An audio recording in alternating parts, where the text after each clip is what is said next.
Good evening, Isaac's Army. Welcome to another brand new edition of We Want Answers, episode 19 to be exact. I'm Big Sean. Of course, John and Dave are here as always, and welcome back to the show to discuss something extremely interesting, sovereign wealth funds. Pleasure as always. Welcome, Seven Seas. Hey, thanks for having me, man. I got to say, your energy is infectious. I appreciate Awesome. it. Right? He's designated the opener, man. Love it. Yep, we need to open. I believe I was called ST, or I believe I was called the motivational speaker here on We Want Answers, and I'll accept it. I like it. But now, real quick, for a moment from the wellness company, John. Oh, dude, not every time with this. We got to start it off. I'm gonna work for them soon, and you guys are all gonna be. Why, man, Oh my goodness! You got all these properties all of a sudden. Wow. Oh, goodness gracious! So, man, what are we getting into today? Yeah, welcome back, brother. I want to apologize to maybe some of the guests that watched the last stream. Like when you would pull up some of your webs, we would just get so distracted when we would see like a name we saw, or like Michael Flynn or Hulk Hogan. We'd be like, "Oh fuck, look, look!" You know, and it was just like, you know, our goldfish brains kicking in. So we're gonna try and stay on a topic and get a little bit more today and zone in on some of the research you've been doing, man. So yeah, what would you like to dig into the deepest?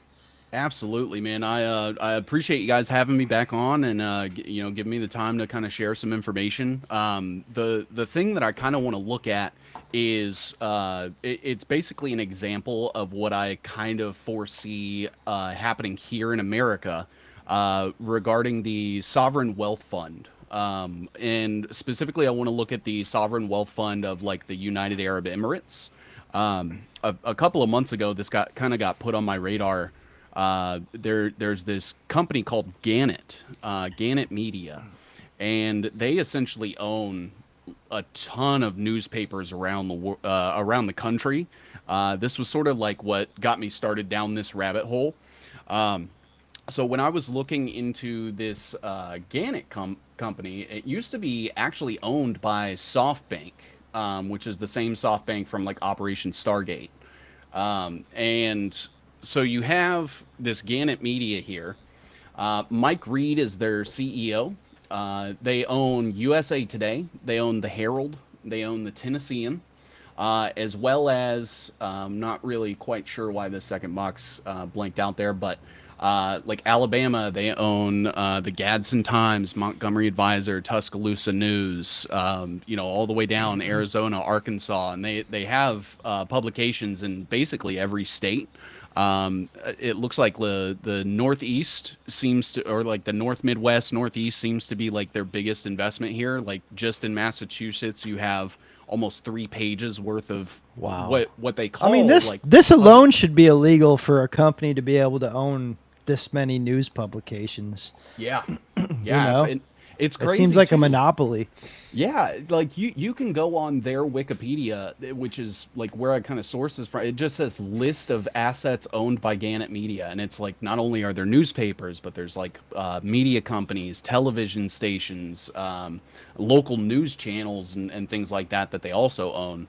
And essentially what they're kind of doing is like through the print and the websites, it almost feels like they're kind of conning maybe like an older demographic of Americans. I don't read print media. I don't really read like local news most of the time. But it does seem to be like a clear-cut case of a company that is owned by a foreign entity. Because the United Arab Emirates they own the company that owns Gannett, which we'll kind of get into in a minute. But it when I see things like Russia Today that, got in huge trouble, especially like collaborating with like American influencers and them having to register or being threatened to register under FARA and things like that. But this gets a completely free pass. Now with the Gannett Media, I'll kind of go through like the history here a little bit. So they got founded. They were owned by SoftBank a little while after they were sort of incepted, and it's actually like a patchwork of other companies that kind of came together. You had like Knight Ritter Media, I believe, spun Gannett off, and there was the Knight Media Group and the Ritter Media Group. They were two of like the largest news publications. I think it was like 50, 60 years ago. They ended up merging and then spinning off this Gannett company. They ended up selling it to SoftBank, which is the same SoftBank that's in bed with Oracle, OpenAI, the Trump administration, and that's what they're dedicating like the $500 billion for AI. Other things that SoftBank's invested in, ARM, which is like a processor architecture for a majority of CPUs that exist. Alibaba, Oyo Rooms, WeWork, and Deutsche Telekom through their partnership with T-Mobile after T-Mobile absorbed Sprint. They helped facilitate like the COVID vaccination passports and things like that people were getting back in 2020, 2021. Oh. Yeah. And eventually SoftBank, I think it was roughly maybe 2014 or so, they ended up selling to this company called Fortress Investment Group, which I had never personally heard of before sort of digging into this. So after like kind of taking a look, there are two people that kind of run Fortress Investment Group. They founded it. You have Pete Brigger Jr., who sits on the Council of Foreign Relations. He was with PayPal. He studied at Stanford, the Wharton School, which is where like Warren Buffett went, the CEO of Alphabet, Sundar Pichai, Donald Trump went there. Princeton as well. Wow. He's an alum from Princeton, and he used to work for Goldman Sachs. So, just a quick short list of all the best things. And then Mark Furstein, they work together at Goldman Sachs, and then he also is on the board of American Commercial Capital and Coronado Advisors. Both of those kind of have like their own little rabbit holes of investments. Now, when I was sort of looking into the Mubadala Investment Company, because I had never heard of it, I wanted to look at like some of the things that they've made major investments into. Like Global Foundries is one of the chip manufacturing companies in the world, and they actually help to produce a majority of the microprocessors and things that we use for computers. So you have things like AMD, Intel, Apple, they make deals with this Global Foundries company to provide the silicon that they use to make their chips. So when you think of any chip being made by basically any manufacturer, there's like a 60 to 70% chance that Global Foundries is profiting from the manufacturing of that chip. Okay. And so like when you take into account like all of the processors in everything from literally everything, cars, smartphones, your fridge, everything has chips in it. Yeah. So talk about an investment and a way to diversify to where you're earning money even every waking moment of the day. Yeah. And even when you sleep. Even when you sleep. Especially now, like with the ramping up of AI, like, I mean, production of like GPUs and things like that have skyrocketed. The data centers and all of that, like they're getting kickbacks from that. A couple of other things that they've invested in, Waymo, which is owned by Alphabet, which owns Google. There's this Ian Plus Group, which is... I just saw the first Waymo come into our hometown of Buffalo today. I was literally driving next to it, and I was freaked out. Oh, man. And that's all I'll say about it. It's a driverless freaking taxi. Yeah. Yeah. It's like a company that deploys these things. Yeah, I'm fucking lost. I had a baby the last year or something. I couldn't believe it. And you know what? Like it knew that I was staring it straight on, and it let me get through. And it seemed like it knew what it was doing, but I don't trust. This isn't like a branch of Uber, like because I knew Uber was testing them out. This is like its own. Waymo's its own company. What kind of cars are they? Are they Teslas or? No. They're. I believe they are. If I'm not mistaken, I think they're Subarus. Or something along those lines, but whatever. This is what I didn't want to do, and I'm sorry for this. Fuck, I had no idea. That's wild. We're already there. We're just fucking living in it. I saw it on the web, and I was just waiting for you to say it to get it in there. But I wanted to a good 5 minutes ago, but here we are. Oh yeah. And two, like one thing that a lot of people don't really take into consideration is that these self-driving cars, people believe that they're using LiDAR technology to kind of circumnavigate around. They don't. They use LiDAR largely in like the testing and development phases, but they're using real-time feedback from the cameras. So every Waymo that you see is literally just like a public surveillance vehicle that's driving around your town, recording everything, uploading it to Google servers all the time, 24/7. It's it's pretty nasty. Welcome to the surveillance state, folks. Yeah. Welcome to China. Yeah, I mean, Love investigators and private investigators, police work, like that stuff's gonna get so weird. Yeah. Like you're gonna need tech guys to come in and solve all these crimes. It's not even gonna be like these on the street detectives. Yeah, I think, honestly, I could foresee a future where we are automatically implicated by something like AI deepfakes, and we have to litigate ourselves into innocence. So they're going to kind of flip the deepfakes. script. Yeah. I'm under the impression that those have already been used to sort of silence certain people. Sure. I don't have evidence, but I trust Why my gut. not? Yeah. And when you We take see- into context like everything else the government does, like of course they're doing that. Yeah. Yeah, I mean, we've seen how good they are. What- Everyone's watching this have seen a deep fake where they've been confused if it's real or not. We'll have I to be mean, filming ourselves shit. 24/7 to have that footage to prove in Swear court to that we were there doing this. Look at this is from my device. Oh my god, man! All right, hey, here's the answer. Everybody, buy your Google body cam so you can stay out of jail. Here we go. Damn. Okay. Continue. Oh, a question I had about earlier, Yeah. that company that you mentioned, Gadget or Gannett? Gadget, yeah. Do they how about other countries? Were they purchasing up like local news papers in other countries?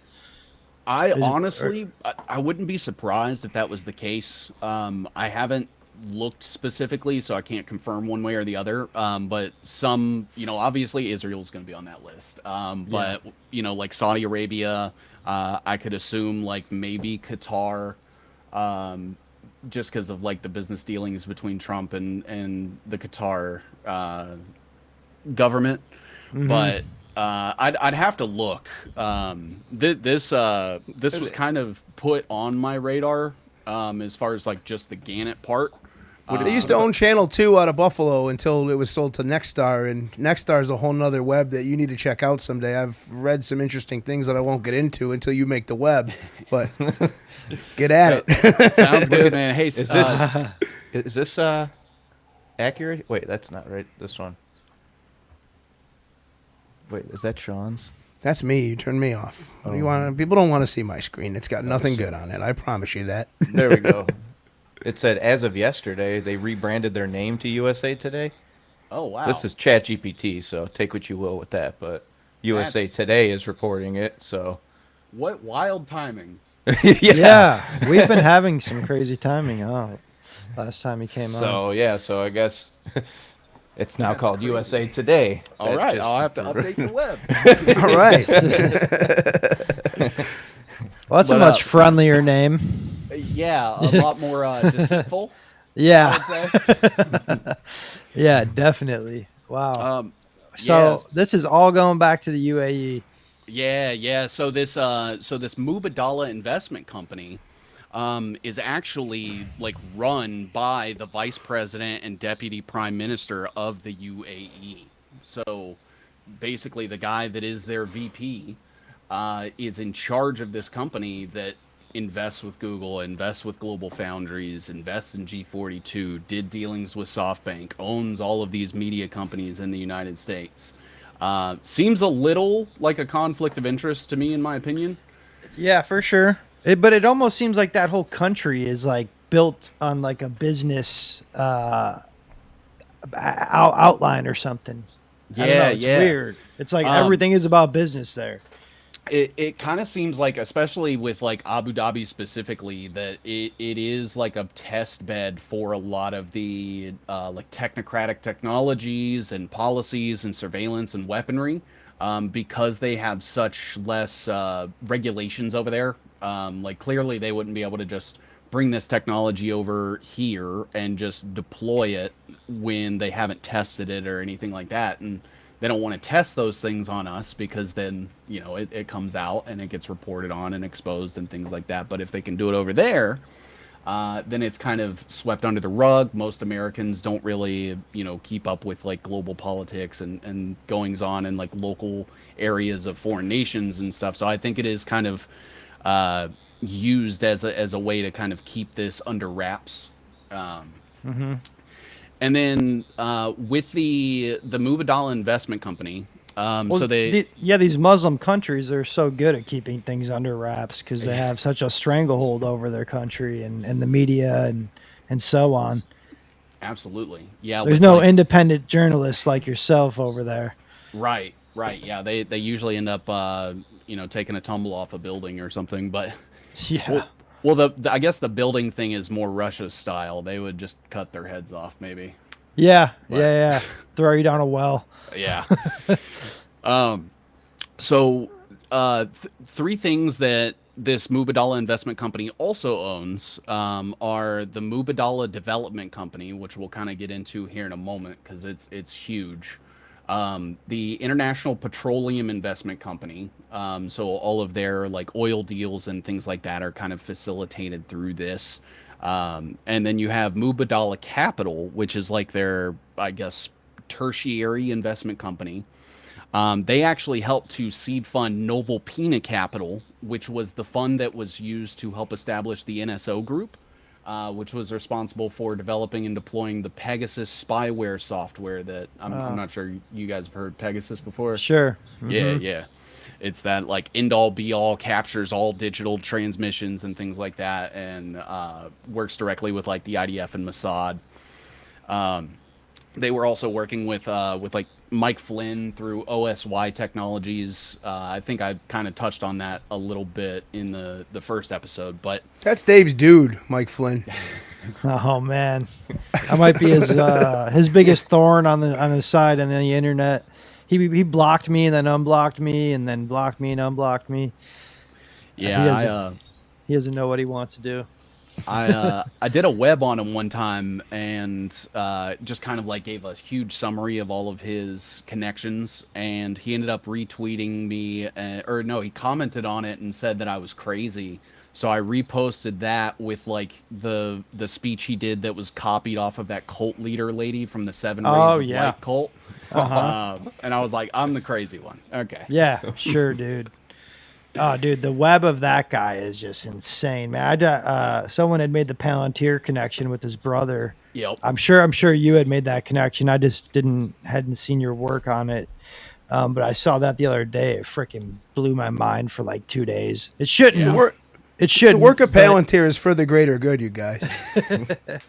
But it's only a matter of time. He's before you involved get in on board. everything. Everything, dude. He's got his fingers everywhere. Absolutely. Yeah. It was like McChrystal just kind of like trained him up, and then he like took advantage of the whole, like Reaganism, GOP and just kind of, came from Obama. Like was an Obama. That's why I can never get over him. Like when I was like all about Trump and stuff, in 2016, I was all tripped up. I'm like, why is everyone like fawning over this guy? This is like Obama's guy. Like Obama appointed this guy. What the fuck? I don't get it. And then he's just been around ever since. Yeah. The only way he got fired after like 5 days or something. Yeah, some shit. But yeah, and there were posts about like trying to bring him back, and like Benny Johnson and everyone with the wellness company. And all I that. wouldn't be surprised if if he wants to run in 2028, if he's kind of gearing up for that. Oh, that would be kind of crazy. I wonder if he'd run against JD Vance. He would. Yeah. I think just so. pick Eric Prince as his VP. Oh boy. MK Ultra for life, baby. You ever see that tweet? I pulled that tweet up earlier today. Yeah. Yeah, dude. What the fuck? Yeah, he's one of the creep. When we look back in history, he's definitely going to be one of the most creepy, bizarre characters in our time. Oh, yeah. I'm certain to say. There's actually video that has come out now. You guys know that Jake Lang thing that's going on in Dearborn right now. Oh, yeah. There's a video. He was begging me to come on his show so many times, and retweet his bullshit. Never once did I was like, this smells of something horrible.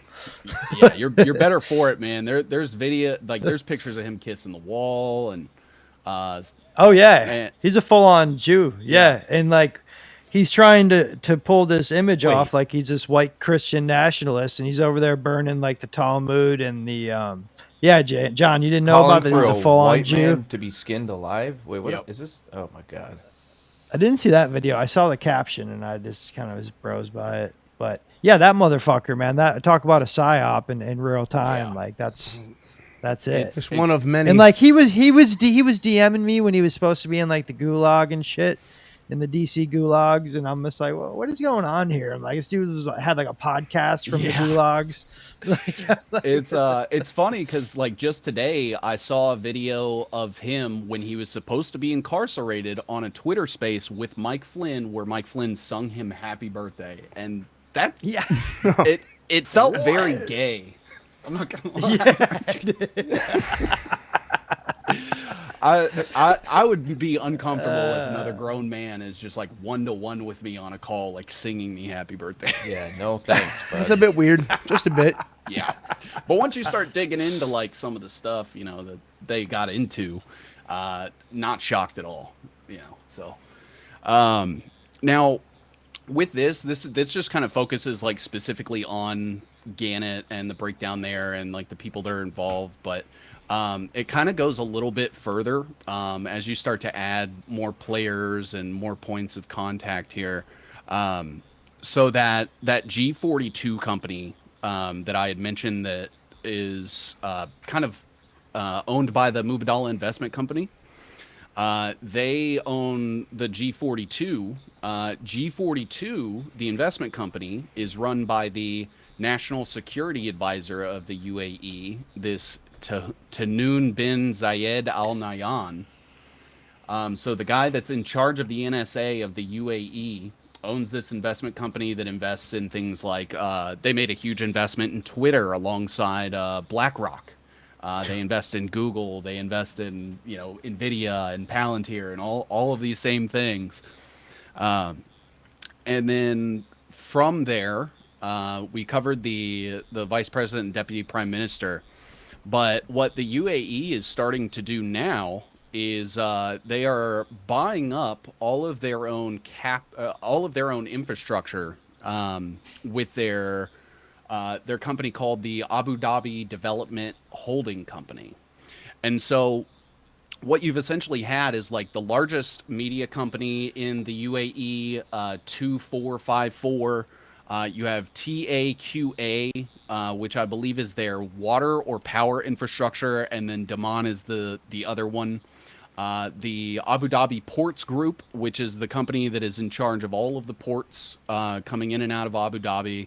The railway system for Abu Dhabi, the airports, the ADNEC Center, which is like their creative center, their media network, Image Nation, another media company, their securities exchange company, their nuclear energy company, and their first Abu Dhabi bank, all owned by this development holding company that's run by the NSA director. I mean, it sounds to me like that's an easy way to control a nation. Yeah, absolutely. Essentially, what this comes across to me is it's kind of like communism with extra steps, where the government does in fact own like all the infrastructure and all of the companies in the country, but they're hiding it behind the fact that it's a privately held company that is owned by and funded by the sovereign wealth fund that they have. So they kind of add some extra steps again to like cover it, just like they did with like the USA Today name change. And I think it's one of those things where they just don't want people kind of digging too deep, because the structures and things that they're laying out here, they have a very eerily similar pattern to a lot of the things that are happening here in America. Like there's been a slow consolidation of United States energy companies and water companies that are being bought out by foreign interests. Israel is one of those. And you have Donald Trump, who just created the Sovereign Wealth Fund this year when he stepped in for his second term. and he's been talking about like making all these different investments and things like that, very much exactly like what's going on here. And I have also noticed like a pattern with other countries that have their own sovereign wealth fund. Like I believe it was Switzerland. They had just announced that they have a $1.3 trillion sovereign wealth fund that they're able to sort of make investments in deals and things like that with. And like they're making deals with like crypto. MGX is a major crypto exchange. They deal with a lot of traffic. They do the know your customer KYC stuff. So you have to have like your identity attached and all that. MGX is out of the UAE, and they have partnered with Binance, Tron, and also USD1, which is a creation of the World Liberty Financial crypto exchange that was created by Donald Trump Jr., Eric Trump, and Zach Witkoff, who is Stephen Witkoff's son. Stephen Witkoff being the ambassador to Gaza or the Middle East. And him and Stephen Witkoff have been friends for decades. Like they go back to the 80s. I believe Stephen Witkoff actually gave a character testimony in favor of Donald Trump when like that whole what was it, the Hilton deal was going on in New York. And he ended up basically like helping to give a character statement to say like, hey, Donald Trump should be able to do this, and you know, things like that. Now with World Liberty Financial, they also work with people like Justin Sun. Justin Sun invests in Ripple. He created Tron. He actually was like under investigation by the SEC for defrauding investors and other security law violations. And Yeah, he's well known in the crypto world, that's for sure. yeah. And he is basically, since Donald Trump has taken office and appointed, I believe it's David Sachs, and whoever he has over the SEC, those charges went away. CZ, Surprising. Yeah. Same with CZ, Yeah, yeah. I was going to say CZ had a bunch of investigations. Those have now all magically stopped. Now, do you think this is a just helping friends get rich, or do you think we're seeing like the whole change of a monetary system take place? I do realistically foresee this. Like if it keeps going in the trend that it's going, that this is going to be the largest financial coup in human history.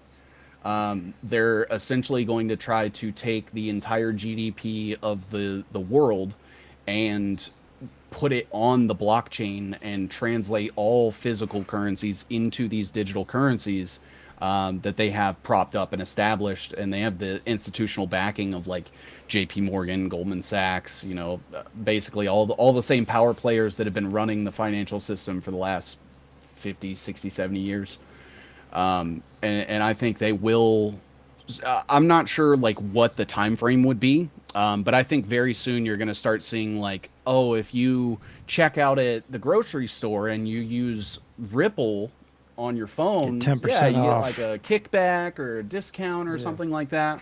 And they that's started where- off as convenience, and then slowly but surely it turns You get- into a social. you get a credit system, and cheeseburger then if it you get the becomes a and then vaccine. it becomes a punishment. That's got to be one of the most embarrassing videos of all time. Bill De Blasio with that cheeseburger, and those fries. Cheeseburger. Oh, element they to told this? they told me there was a French fry element. Idiot. What a time to be alive, but not to go too far off course. Yeah. But yeah, just So yeah, they'll dangle those incentives. They already do with the staking and shit like Oh, yeah. that to in order to hold it. So I could totally see that as the incentives that they'll dangle. absolutely. They Yeah, I stopped think- minting pennies, so I was about to bring up the penny. I was like, maybe they'll round it down instead of. Another like concerning point of contact for Justin Sun is his like dealings with Brock Pierce and the fact that he's like a major investor in Tether. I'm not sure how much you guys know. Can you talk us about Brock Pierce a little bit? I mean, some people get him confused with other people, other Brock Pierce, or just break down who he is. Yeah. So if you don't mind, real quick. So Brock Pierce was like a child actor. I believe he was in the Mighty Ducks. And he kind of used that like 15 minutes of fame that he had to connect with some people in media and started this company called Digital Entertainment Network. with a couple of his buddies. Right before they were like set to IPO, it comes out that a lot of the talent that was working there that was underage was being sexually abused. There were accounts of them, not specifically Brock Pierce, but there were accounts of like Brock's friend, I believe it was Craig Sellers or Reeves Collins. One of them was like drugging them and holding them at gunpoint, according to these allegations. And they all ended up stepping down from the company and settling out of court.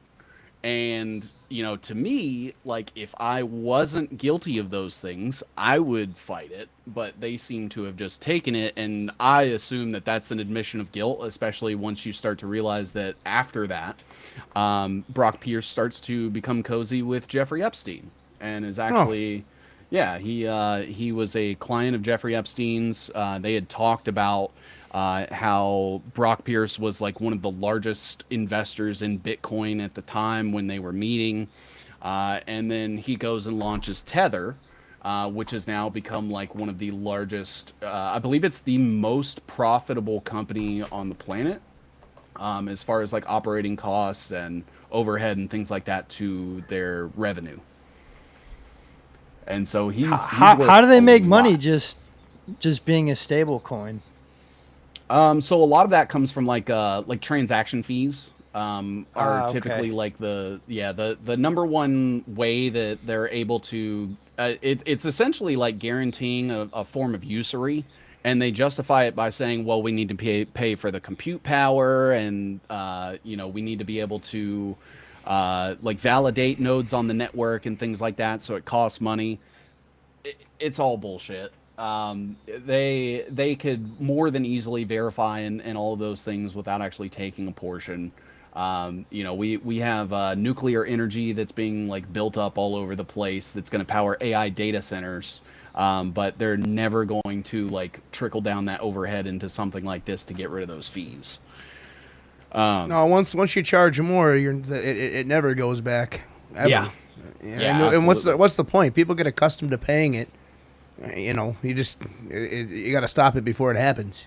Yeah, and so like not only do you have, you're essentially making money on every single transaction that takes place on the chain, but you also can use it to secretly invest in things. There's stuff that's coming out now about like Jeffrey Epstein working with various different crypto projects like way before they were big. There were emails that he had talking to Joishu Ito, the guy that was at MIT that Epstein had relations with. Not sexual relations, but they had a like a partnership. Allegedly. Joishu Ito ran the MIT Media Lab, and due to the nature of his business with Jeffrey Epstein, he was forced to resign from the MIT Media Lab. But they had talked about how they had co-opted core developers of Bitcoin back in the day, which are the people that basically it's an organization that creates the code that tells the Bitcoin network essentially how to operate, how to verify chain or blocks in the chain and things like that. So very, very early on, that was, essentially, I mean, Bitcoin was created by the NSA, but even if it was like, a lone hero Satoshi Nakamoto thing, it was very quickly co-opted by these seedy, investors and liaisons of the Jeffrey Epstein network. Now, when it comes to Brock Pierce, he also has like other things that he's attached to. One of the biggest ones being like the Medici Bank and the Medici crime family. And they also have a lot of instances of like trafficking and stuff that's associated with them. The word medicine literally comes from Medici as a root word. So they've been a very powerful family for a really long time. He owns something called DNA Holdings, which is kind of like putting your DNA sequencing onto the blockchain, and being able to like sell your DNA information to people for like crypto rewards. Jesus. He ran this internet gaming company, and it was kind of like a Web3 game where you would like it's like pay to play, pay to win. You got to invest to get like stuff to use in the game and things like that. And he actually put Steve Bannon, of all people, in charge of it. And so him and Steve Bannon kind of go back a little bit. And then you have to remember Steve Bannon, you know, was hanging out with Jeffrey Epstein, allegedly making a documentary about him. I don't know how coaching true him that for was. sure. Yeah. Especially with the emails. Yeah, I mean, I think he at least. Good. Yeah, go ahead. Oh, I was just gonna say, especially with like the emails coming out now, I don't think we're ever gonna get like the entire picture or the smoking gun that's gonna ever implicate any of these people. And even if we did, I don't know if anybody in charge would hold them to account. But yeah, when it comes to Steve Bannon, like that's when you start bringing in like the Council for National Policy, and that's where you get Mike Flynn and Eric Prince and all of these other people that are part of the CNP, which is just the right-wing version of the Council on Foreign Relations. He also had a relationship with Al Sackle, who married the daughter of who? Oh man, I just got a blank. He was the guy that was over Epstein. I can't believe Maxwell, Robert Maxwell. He actually married this Al Sackle guy. Married Isabella Maxwell, who is the other daughter that isn't Ghislaine. Wow. Yeah, and Al Sackle. It's a small world, huh? Yeah, absolutely.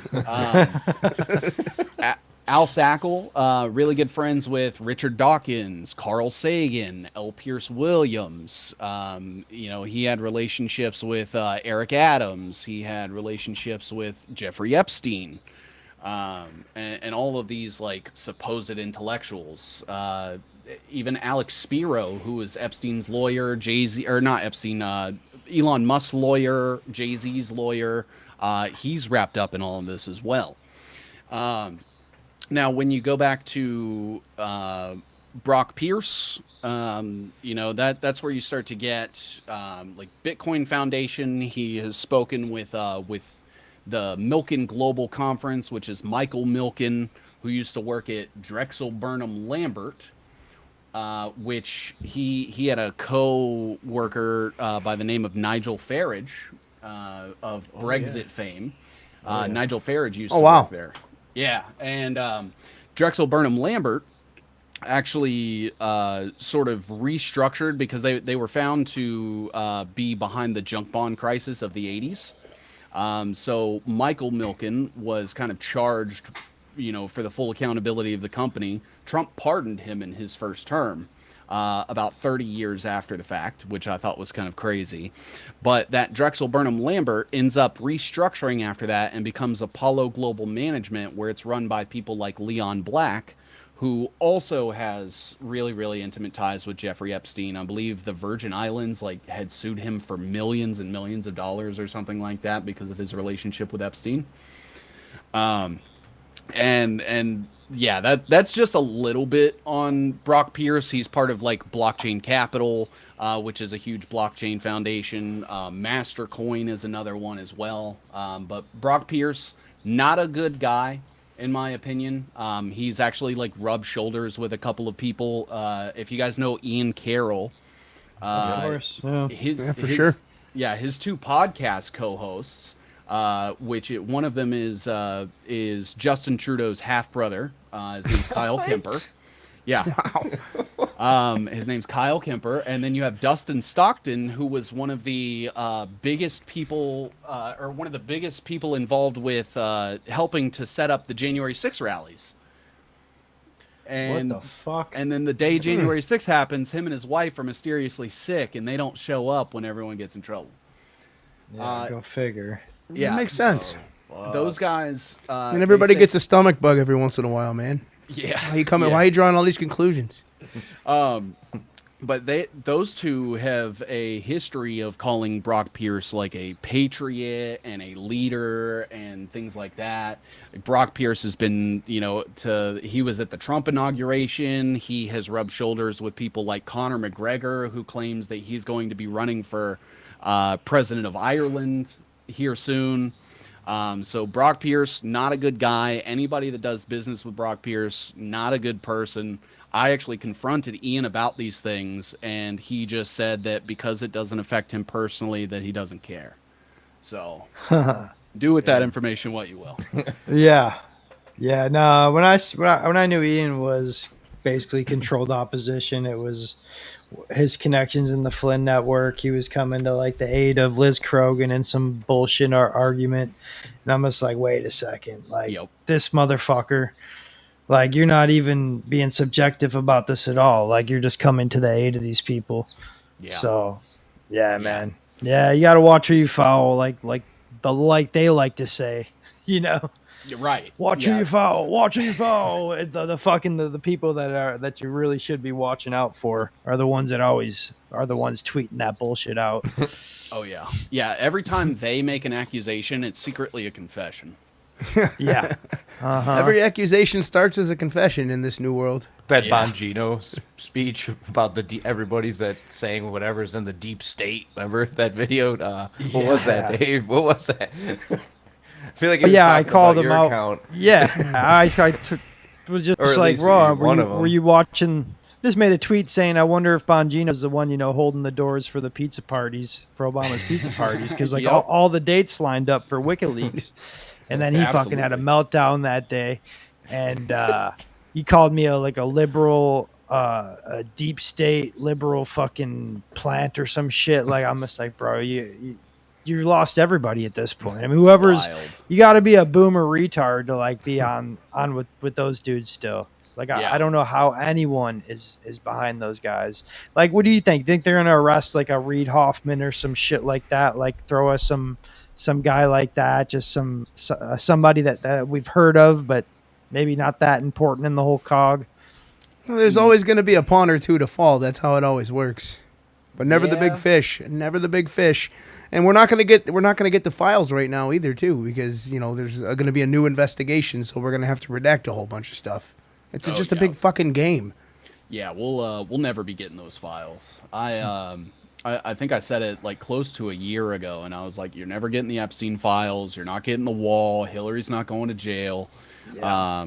And every single time like a new development comes, I make it a point to repost that and be like, it just keeps getting better with age. I was reading today that the Comey thing might already get thrown out over It some has. bullshit. Yeah. Yeah, Of course. Yeah, that Yeah. got torpedoed. Yeah, man, they'll engage in these like fake lawfare things, like the whole Alex Jones thing with Sandy Hook. Like, he never pushed to have that go to the Supreme Court. He basically like fell on his sword to create the precedents that anybody that questions these things, now they can point to Alex Jones' state level case that he didn't escalate, and use that to punish them financially. Did he ever explain why he didn't escalate it? Not that I'm aware of. That's but- interesting. Why Yeah, would but I've seen some like post-mortem legal analysis that said like he had every justification under the First Amendment to escalate that up to the Supreme Court, and he just chose not to. Well, escalating it up to the Supreme Court probably would have somehow cut off the funding and network he had together to be able to, just go back on the air 20 minutes later when everything got seized. Yeah, yeah, Well, I mean, he can do that regardless, I mean, he just has to. Alex Jones Network, whatever the hell, knew he started. It's instantly the same thing. But he just went down the street to an almost as nice studio that was ready to go immediately that day. I'll never forget because I was watching when it happened, and I'm like, "Is this really go? Is this happening?" But no, it was all. It's like you like to say, man. It's all fake. Everything is fucking fake. All of it. yeah, yeah. See how like Owen and the other guys kind of like bounced out like right before it happened, so they can kind of create their own web of Yeah. so they weren't the sellouts, come out looking clean, and they can be the new gatekeepers. Absolutely. Yeah, when that Owen Schroyer Alex Jones thing was happening, I was like, "Oh, okay, so Owen Schroyer is going to do like 2 shows where he maybe is critical about Trump's position on Israel, and then he's just going to be reporting the exact same bullshit he was on Alex Jones show." Mm-hmm. And that's the way for them to like diversify. Yeah. So they've kind of moved away from like the legacy media funding model. because those ships become too big to steer. Like a Fox News can't pivot on a dime and change their entire ideology overnight. Nope. But a single podcaster, they could say, well, I've stumbled upon new revealing information that changes my whole mindset. And now then they'll you give have- some kind of bullshit speech about how you're not a real person or you're not a real intellectual if you can't assess things and change is needed. And, you know, if you don't have an open mind, it'll just be some big fake to do. Yeah. Yeah, absolutely. And like if anything happens with any of those people or one of them gets exposed, well, they'll just churn out the next one and they'll elevate Yep. the next person. And so it's become this thing where, you know, basically everyone has their own siloed micro bubbles of influence and stuff that they can just press their thumb on just a little bit instead of having to invest millions and millions of dollars in like a big media company or something like that.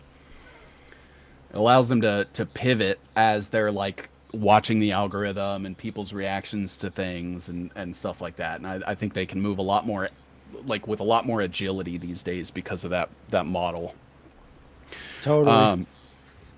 Now, with the Fortress Investment Group, that is kind of like the end of it. But as far as this like specifically, but I really do like want to highlight that essentially what you have is companies that own like the localized infrastructure and like the services that are used to run like transportation and banking and the securities exchange and the energy infrastructure, the water infrastructure, and the media companies, all being consolidated under this one single private company. And then I look at things like Oracle, you know, buying CBS and Paramount and consolidating that, and then you have all of these other companies that are in partnerships and acquisitions and things, and I just kind of see it as sort of a slippery slope. I'm not sure if you guys have ever dug into like your local municipalities, but I know that mine is when they installed my smart meter specifically, they ended up going through a company that after like digging and digging and digging, it doesn't exist. So I don't know who put my smart meter on my home, but it was What? it was like contracted out to something that's called like a U.S. company. I might even be able to pull it up here. Give me 1 second. I'm gonna find it. That's wild.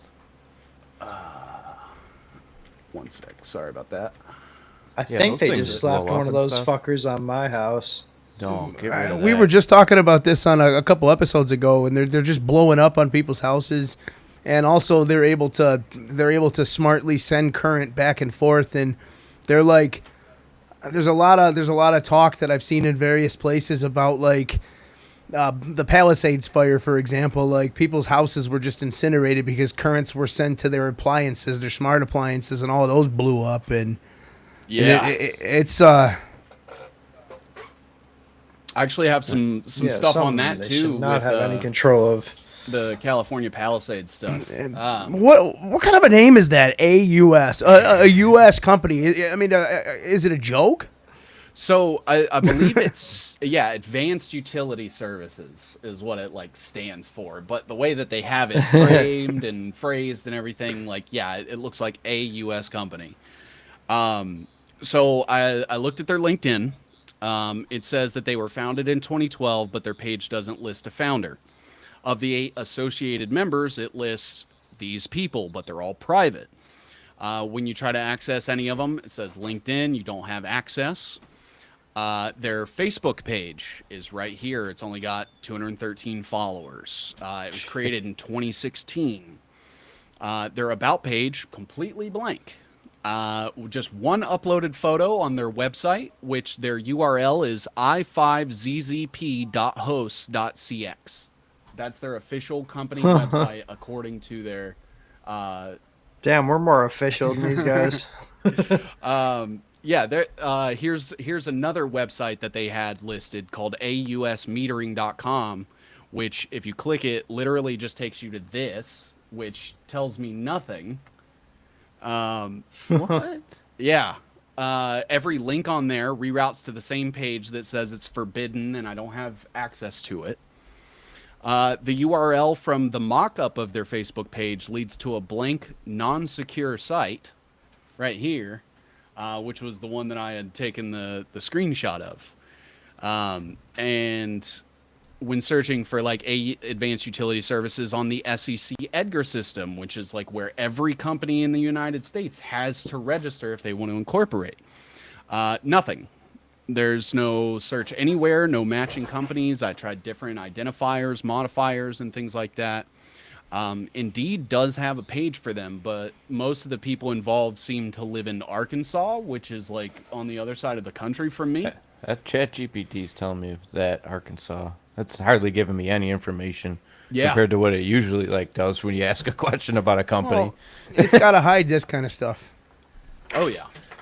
Yeah, and like when I go to the Arkansas State SEC business lookup, one hit came back for Advanced Utility Services LLC, and it said that the current status, as of me posting this back in May, said it was dissolved.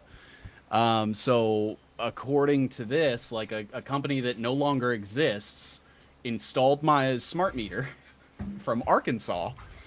It's pretty simple. Come in, get the job, take the money, spread it out, dissolve, make the next company go to the next town, do the same thing, and that way there's no trail. You can't. Every town's got a different shell company that's doing this. Absolutely, yeah, and especially when you have things like the registered agent for the company is named Michael Smith. Oh. Literally the most generic thing. Wait. So Bubbles is doing this?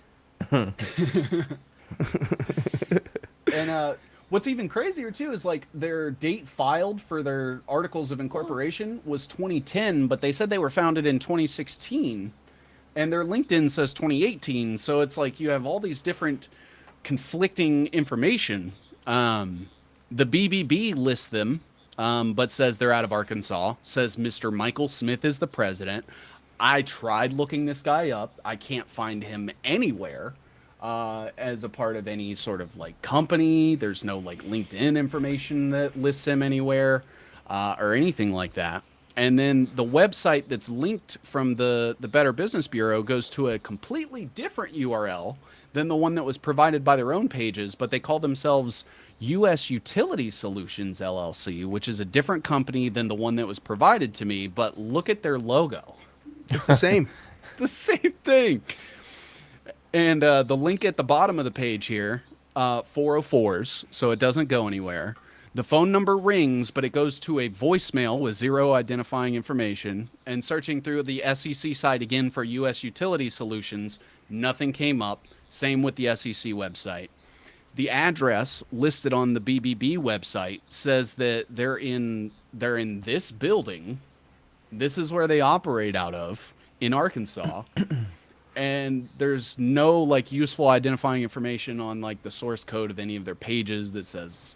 It looks like a condo. Yeah, like this, like a small business suite or something. And like, how are they the ones in charge of installing my smart meter? Check this out. Look at that. You too? No, look at this. I'm just looking up information on GPT about it. Gallatin Public Utilities Is explicitly working with them to upgrade smart meters. Wild, Dude. and I'm wondering how many times this has been done in like different areas, because I know this is just for like my Tri-County area, but yeah, I don't know if maybe going through like the Gallatin route has anything, but so it's not just mine. There are like multiple municipalities in the United States that are doing this, and I think this is kind of they're dipping a toe into this whole like shell company consolidation, having influence over the infrastructure, and this is the company that is supposed to be responsible for installing my advanced metering infrastructure meter is what they called it.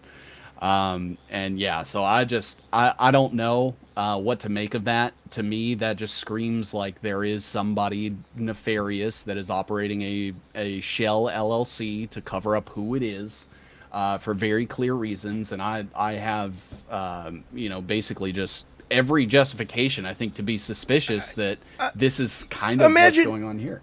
Imagine being a company and being able to just sit back and take a look at the world as a whole and just pick and choose what town you need to cause chaos in based on what potential money you have to make off the chaos that you created. Yeah. Yeah, and then it just becomes passive income for you at that point. Simple. Jesus. But yeah, so that was like a crazy rabbit hole that I think is kind of related, because I can even bring up like the Palisades fire stuff if you want, because with the smart meters there,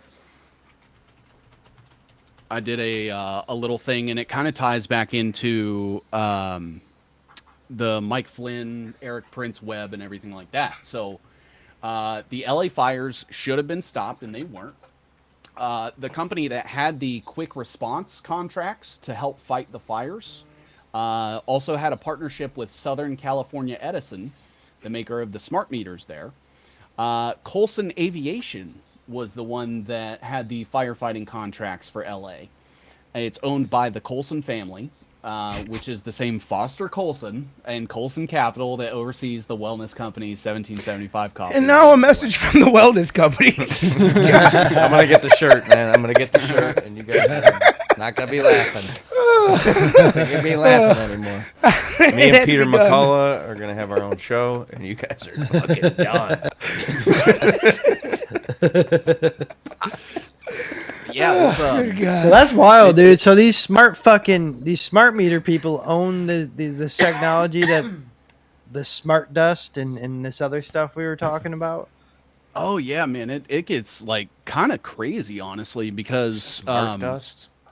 yeah, that's a DARPA. So the CEO of the wellness company was the vice president of operations for an MIT DARPA partnered project called Dust Identity, which was them basically arranging nanoscale diamonds in different patterns. Think of it like they were printing QR codes on physical merchandise to basically tag and label it invisible to the naked eye. And they claim that it's to help with like national security and inventory control and things like that. But I mean, in my opinion, that seems to be a way to like tag and tokenize physical products that you can then associate with like a token ID on a blockchain. This is too much. Yeah. Yeah. Can't we just be human beings? John just tossed into the private chat something that I'll say and get your reaction to. It screams like they may or may not have caused your flood situation, bud. I mean, there is no telling. I know as soon as they put that meter in, my water pressure across my whole house went down and has never recovered. So I Really? know that that's there. But maybe I wouldn't put it past them. There's sometimes I'll tweet something out and then it's like a week or two later something happens. I remember when right before or like right after Donald Trump took office, I was like, hey, we're watching the French Revolution basically take place again. And then it was like the very next day he tweeted and was like quoting Napoleon verbatim. And I'm like, I'm not saying that they do watch my tweets. I'm just saying it's real fucking weird. Absolutely, dude. They go and Yeah, look at well- those webs, and they're just like, "What the fuck?" Well, They the didn't whole even know wellness they were. They didn't even know situation- they were connected to those people. They're like, "Shit, I'm connected to those people." Well, just when the wellness group contacted me the day we decided to do our Yeah. first interview, I mean, you can't say that they weren't looking in our DMs and watching us. Like, I don't believe in coincidences like that. That's just, I think they were trying to have me not do the interview, Yeah. cancel it or some, I mean, damage control. I don't know, maybe avoid the subject. Yeah. I don't know, dude, but there's no way that I just got on their radar at that moment where they were like, "Oh yeah, we like this guy." Yeah. like, Literally let's the send- day that we're about to do a show together. Yeah, the day I didn't even announce it to nobody. Maybe John. Actually, he might be the only one. You motherfucker! Uh-oh. Well, It's all unraveling. he's a plant, Dave. He's a plant. I got Watch the what Alex. you say. I got the Alex Jones signed book. So um, So yeah, dude, I didn't mention it to anyone. We were like, yeah, let's do it in a week or so. And then yeah, I saw your work that you were exposing the wellness company, and then 4 hours later, I get this offer from them. I mean, Yeah. that's no coincidence. I don't think Clearly, they're in our watching. Yeah, well, they're watching your. They're definitely watching you, buddy. That's for sure. so. Hey, that's fine, man. I never leave the house, and I got a lot of guns, so There you go. Gonna go out like Bill Cooper. yeah, man. Yeah, hopefully not. Hopefully I No. don't have to. But if I had to, Be one hell of a way to go. oh yeah, It's a better idea to build a killdozer. yeah. People would still be calling me like a disinfo agent or something like that. Yeah. Even if I got just straight up. He was a murdered. fed dude. So that Colson Aviation, they had those contracts. They've also received funding directly from Southern California Edison on various projects like their Colson Unicol CH-47 helitanker.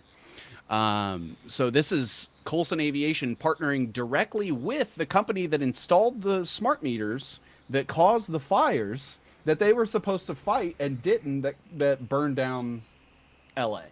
Jesus, And man. it even says SCE, which is Southern California Edison. And this talks about like the partnership with Colson, and that's Colson Aviation and everything. Now, Southern California Edison also provided Ventura County Fire Protection District with funds to lease the Colson Sikorsky S-61. So they're like loaning money out to other counties to use Colson Aviation products primarily. And this kind of talks about it, and there's a link and everything like that if you guys want to go look at like the official agreement here. And now what I think Why don't we put the link in the comments? okay, yeah, I'll drop this in the chat here. Yeah, and then I'll drop it in the comments so anybody can see.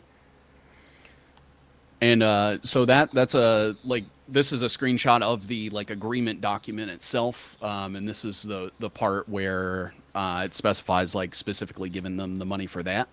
But what's crazy is that Southern California Edison was included in the investigation of the fires, so it's basically like a case of the police investigating themselves and finding nothing wrong. So fire, yeah, Big surprise. Right. It says fire agencies to probe potential Southern California Edison link to the Hearst fire. Fire agencies investigating whether electrical equipment sparked a blaze that scorched hundreds of acres near a northern Los Angeles suburb amid dangerous wind conditions. Southern California Edison, a unit of Edison International. So there you have a non-U.S. company and one of the largest electric utility companies in all of California. But a few years ago, Southern California Edison had to settle a $550 million penalty for their involvement in multiple wildfires in 2017 and 2018, which resulted in the destruction of 85,000 acres, damaged and destroyed nearly 3,000 structures, and killed 5 people. Oh my God. Yeah, the penalty money probably cleared the land that somebody in the web eventually bought to build something that would make them even richer on. Yeah. Yeah, especially when those fires were happening, there was a lot of like the southeast that was burning. And so I did a little bit of digging, and I actually found out that there were either recently discovered lithium deposits or proposed lithium mines in those locations. And the only pushback that's keeping those mines from proceeding with deploying or opening is environmentalists. Environmentalist activists that are saying, hey, there's this like special flower here or this certain type of lizard in this area. burn it. And so if you burn the ecosystem and now there's nothing to protect. And then, that obviously goes into like the Colson Capital stuff with, Peter Gallulli coming from DARPA and MIT, and the Anita Goel lady from NanoBioSim. I'm not sure if I covered her. But she is like in bed with like Pfizer, Lockheed Martin, PepsiCo, all these different things, and she kind of works with their nanotech sector of all of these companies. She's actually quite she's done a lot. She's got a big resume here. Let me see if I can actually pull that up. So this is her. Jesus, she looks evil. Yeah, in charge of that nanobiosim. There you have Harvard, MIT, and Stanford. So the big three. Um, Where all like Skull and Bones and all them Yeah. fuckers come from. yeah. And like she's on the board of trustees of Scientific Advisory Board of India Nano. She's part of the Beyond Institute. She's part of the board of overseers of the Boston Museum of Science, the World Technology Institute, the Santa Fe Institute, the NIH Review Panel for Nanotechnology, Canadian Institute for Advanced Research, Global Council for Center of Healthcare Innovation, U.S. National Board of Museums of Science and Industry, and she's worked with the Health and Human Services, USAID, National Science Foundation, Department of Energy, Dude. Department of Defense, DARPA, and the Air Force Office of Scientific Research. Hey, it's the Department of War now, bud. Oh, yeah, sorry about that.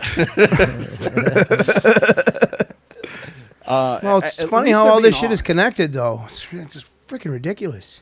Oh yeah, yeah, and like she's worked with Lockheed Martin, the Nano Advisory Board, PepsiCo. She actually won the X Prize, which the X Prize was hosted by Nokia, and it was ran with a few different people. One of them being the mayor, or he's the brother of a mayor of a city called Racine, Wisconsin.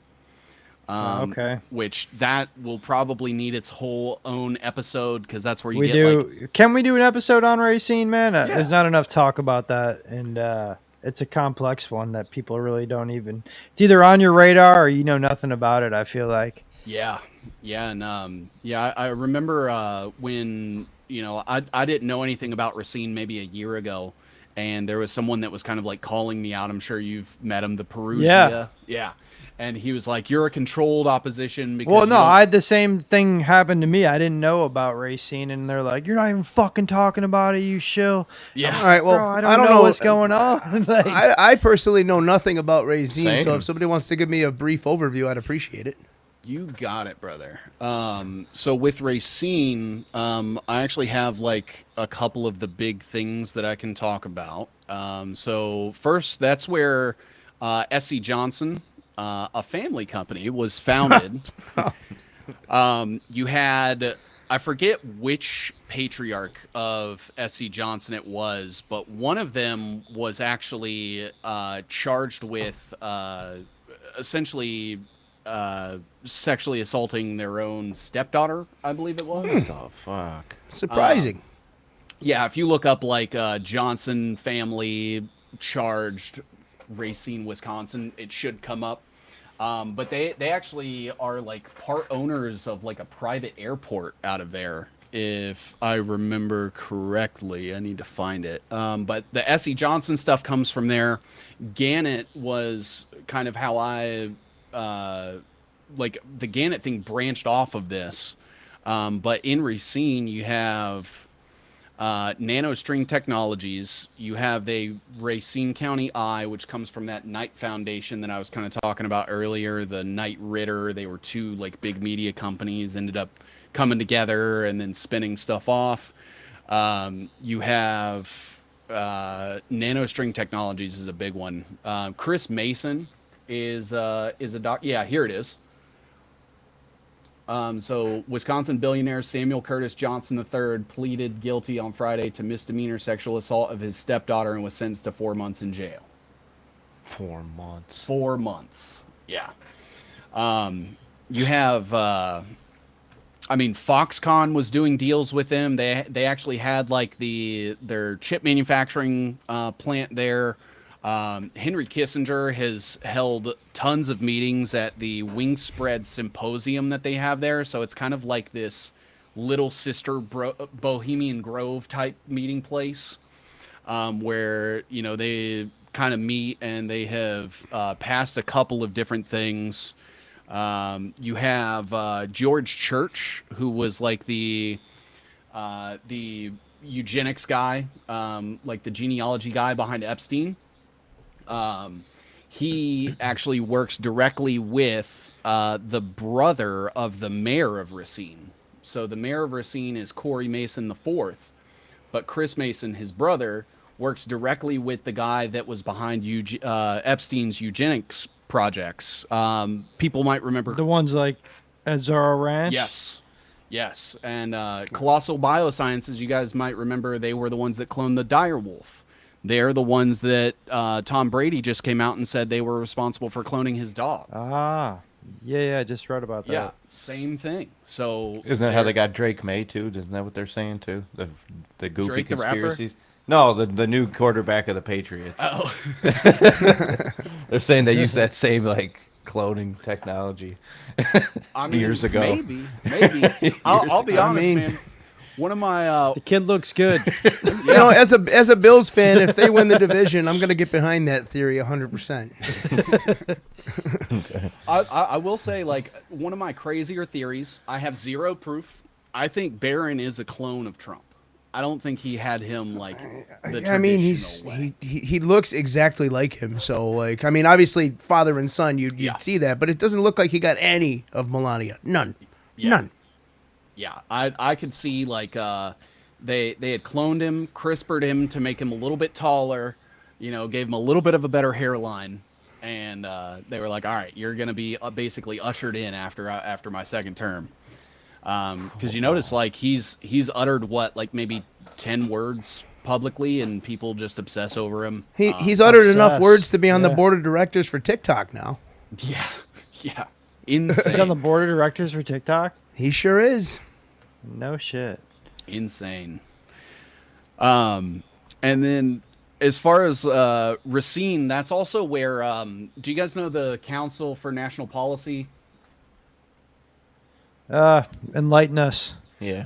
So Council on Foreign Relations, huge Kissinger thing. They basically partner with a bunch of institutions and things like that, and they plot like behind the scenes of how can we basically introduce pieces of the agenda, how do we normalize these things, how do we do like different deals, how do we instigate war, how do we divide people. And that's sort of like the huge think tank on the left. So that's where you have like the associations with Soros and Clinton and things like that. Well, Council for National Policy was actually created under Reagan, while Reagan was in office, by this guy named Paul Weyrich, who also founded the Heritage Foundation. The Heritage Foundation being like a huge influence on the GOP since Reagan. Both of those founded by Paul Weyrich, who is from Racine. And then you also have like the Freemason stuff from there. There's a couple of other different connections, but if you start just digging into different things and you follow like a couple of the Racine accounts, you'll start to learn all kinds of stuff, like the Mormons, the Latter-day Saints coming out of there, the Jesuits, the fact that B'nai B'rith was essentially inspired there by Rose Thering and the Dominican Catholics. And it starts getting real. There's so real many weird. bizarre connections. Yeah, now, with the Racine thing. Wow. The election, all sorts of different Yeah, fucking things. Yeah. Yeah, I didn't scroll down, but like the election fraud stuff here with all the people that were connected to like Mike Flynn and Ivan Raiklin. We're just gonna have to do a whole different thing, a whole Yeah, different yeah. episode. Yep. Well, here's something interesting that just hopped in the chat. I'll throw on the screen real quick. All right. And I've heard about this too. Oh yeah. What about Barron's Trump Marvelous Underground Journey, written by Ingersoll Lockwood in 1893? Yeah, that book, I and almost then the whole Tesla thing and all that. Yeah. yeah, and was it Werner von Braun that did the one that named Elon or whatever? Yeah. Yeah. It can only be so weird before you Elon have to the just say Gray. to yourself that it's really not that weird. It's probably just reality. Yeah. Yeah, or it almost seems like they will put things out there and then they are basically like manufacturing events to fulfill a prophecy that they believe in. Totally. That's like the Freemason way, man. Yeah. They Yeah. had a game plan and now they're just implementing it. I mean, whether you want to call it fulfilling prophecies or just fulfilling a game plan, I don't know. Same Yeah. thing. Yeah, I mean, like I look at, like, the whole prophecy that like everyone's going to turn on Israel right before the apocalypse starts and stuff like that. I think that's why they like had such a vested interest yeah. in like drumming up the anti-Semitism. And Absolutely, dude. Every time I Sounds like go to it, that's and it's the- like, and like I go to post something that's like whatever anti-Semitic or just something truthful that people would be like, "What the fuck? Israel's doing that?" I feel like, oh no, I'm playing into that, you know, because my belief system is that is what's going on, and that they need to drum up their own hate. Everything for me goes back to those Albert Pike letters. Yeah. Because man, I mean, was he on the point with those first two wars, and this third one is shaping up exactly like they predicted. Yeah. And so, I mean, if there's ever a blueprint, man, they fucking gave it to us. 100%. Yeah, and it's just crazy to kind of see, and I think a lot of that, like, you know, you have like Tucker Carlson coming out now, like pretending to not be so jazzed about Israel. And yeah, it's hard not to root some of these guys on, because like Candace Owens, you know, it's like you want to root them on, but then you realize you're like, oh shit, they're just playing their part in this whole deception that has been in the process since the fucking 18s or 1700s. I mean, possibly. How about a brief word from Albert Pike? All right. I think it could enhance this. Let's give him the screen. Well, that's not him. That's a gentleman reading Albert's work. And this is his direct work, and this is poignant. He predicted 3 world wars. The First World War, he said, must be brought about, and I'm quoting from Albert Pike. The First World War must be brought about in order to permit the Illuminati to overthrow the power of the czars in Russia and of making that country a fortress of atheistic communism. The divergences caused by the agents of the Illuminati between the British and German empires will be used to foment this war. He says, quote, the Second World War must be fomented by taking advantage of the differences between the fascists and the political Zionists. This war must be brought about so that Nazism is destroyed and that the political Zionism will be strong enough to institute a sovereign state of Israel in Palestine. He's now thinking about this Third World War, and it says that it will be caused by the differences between the political Zionists and the leaders of the Islamic world. The war must be conducted in such a way that Islam, the Muslim Arabic world, and political Zionism, the State of Israel, mutually destroy each other. That's what it says. Meanwhile, the other nations, once more divided on this issue, will be constrained to fight to the point of complete physical, moral, spiritual, and economic exhaustion. I'm kind of already there. Right? I mean, I think a lot of us are.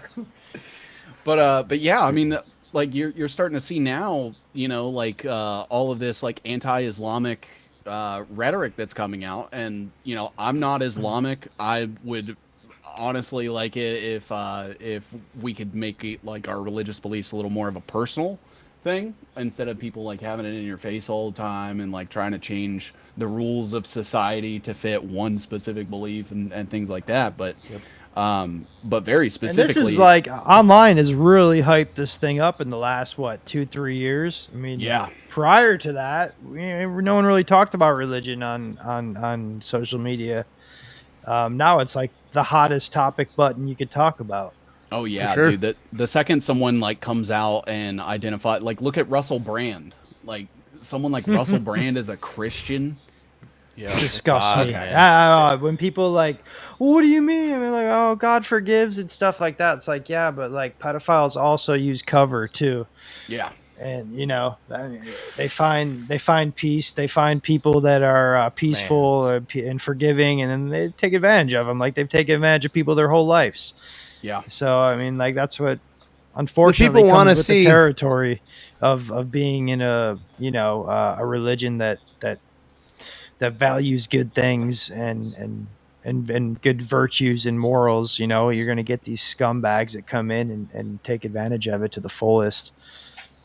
1000%, man. And it's crazy too, because like when I think about like the anti-Islamic sentiment stuff that's going on right now, it reminds me a lot of like the post 9/11, right before we got into Iraq, you know, where I had friends at the time they were Mexican and they were being hated on and being called Arabs and things like that. Oh, bro, I was called a sand nigger. I was called all Yeah. sorts of stuff like in 8th grade because I had I'm like 25% Lebanese.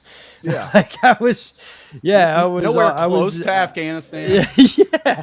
I'm like, what the fuck? There, people were calling me a camel jockey and shit like that. Like we used to make like funny jokes. Like I didn't care Yeah. because we all made like racist jokes. It was just like No, you just our fire our back crew then. ran. Yeah, you just fired back.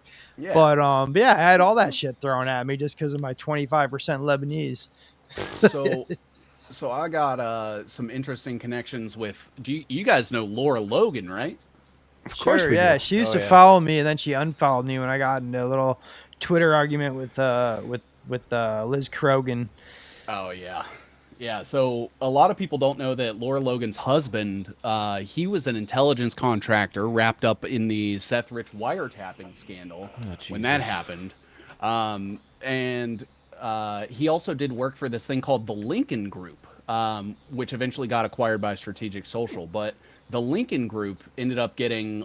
So the Pentagon had promised the Lincoln Group up to $100 million to assist the military's joint psychological operations with controlling local media coverage of the American occupation of, I believe it was Iraq.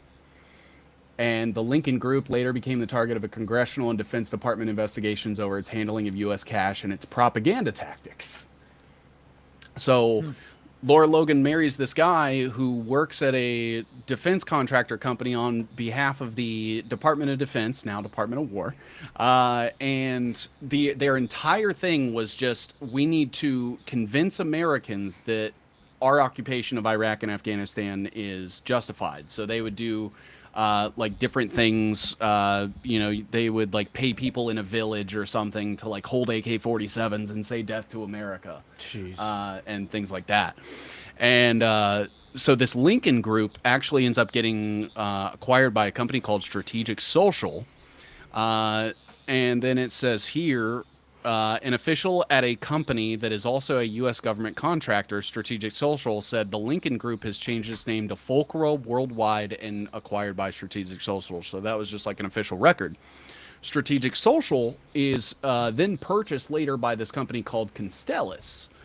So Constellus Group acquires Strategic Social, and then the owner of Blackwater/Academy so Blackwater changed its name to Academy and then to Triple Canopy after it merged with another company.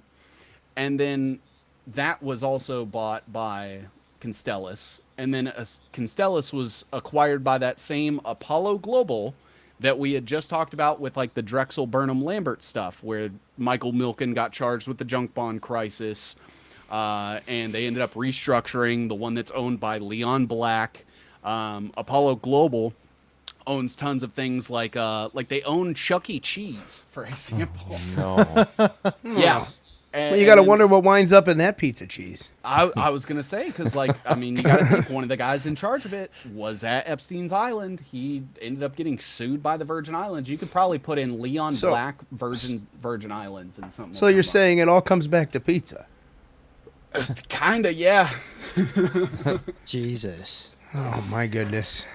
Yeah, man, and so you start to get like this huge cyclical thing where, you know, at the very beginning we're talking about like the UAE and Abu Dhabi and how that, they had deals with Donald Trump, and you have like this Abrahamic alliance. They just had the Prince of Saudi Arabia there. They also have their own sovereign wealth fund where they do something very similar, and that just shows that things connected over there in the Middle East. With things like crypto and infrastructure are also connected to the exact same stuff that's going over here with like psychological operations and like private military contractors and stuff. And all of that is basically meeting at a convergence point that, Donald Trump kind of helped make possible. But it's like Council for National Policy, Cleta Mitchell, who helped set up Project Veritas for James O'Keefe. Phyllis Schlafly, and it starts to seem like one big circle. And when I see people like Mike Flynn say, we need to declassify the Epstein files immediately, that to me tells me, okay, so we're never actually getting the fucking Epstein files. Yeah, he's kind of always leading the charge. He says everything you want to hear still. Yeah. It's just, man, I don't know what's his end game, man. What do you think it is? Just deception, leading these people down these horrible paths of Is that they're basically developing something called the biodigital convergence, which is like technocracy on steroids. So there have already been studies, I believe between my last episode and this one, MIT has actually admitted that they can use graphene oxide and wireless signals to manipulate neurological activity in the brain. And they're able to do that wirelessly through like cell reception, Bluetooth, Wi-Fi, and they're able to basically send specific frequencies out. And for people that have like graphene oxide, a lot of people contemplate that was like a huge ingredient in the vaccines. They use it in their cloud seeding spraying. It is able to be absorbed through the skin. It is small enough to bypass the blood-brain barrier, and they actually can use it to map and monitor your neurological signals remotely. Oh, good. and that's not a conspiracy. This is all stuff that's been tested. I see you're looking up. You got it. Bring it on the screen. Come on. Give me 1 second. He's like, I got this. This is why The you're the more best receipts, guest, the because better. you always have it. If you say it, you have it. I try to, And then if man. you don't, you say, I have no evidence whatsoever, but it still makes sense. Yeah, well, that's the thing, right? Is I feel like there's a lot of people that do kind of operate off gut, and I think that's great. You should always trust yourself more than probably most people. But then they just reach. Like I had somebody today say that my profile picture was satanic because I'm like holding up my hand in it like this, and I'm like, I didn't know hands were dude. satanic, dude. I don't know. Yeah, I don't know man, what you can't can get do or away what's from wrong it. anymore. Yeah. Dave's the expert on what is and isn't satanic. So, Dave, what's your take on this? Totally satanic. You son of a satanic. Well, remember when we switched? Remember when we switched the Cappy picture and put like the red eyes, and people were like, "What is this? You satanic?" This means somebody else is in control of the account. I was just, We were just like, we're all. It was basically yeah, like no, Elon it's Energy the fucking one, internet, wasn't it? man.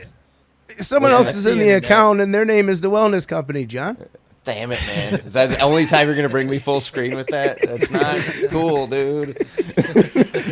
All right, just a disclaimer: we are not affiliated with the Wellness Company, and they can fuck themselves. Oh, Yes, and Well, that's why yes, I will be back. Yes. We hope, dude. Honest to God, our fucking last guest before you is completely missing. Investigative besides journalist. You Motto, know, do you know John? we had You know who John Cullen is? Yeah. He's gone. He hasn't he vanished has not without a trace. tweeted, since his episode, and he talked about October- the Egyptian planes October and the 12th. drones at the assassination.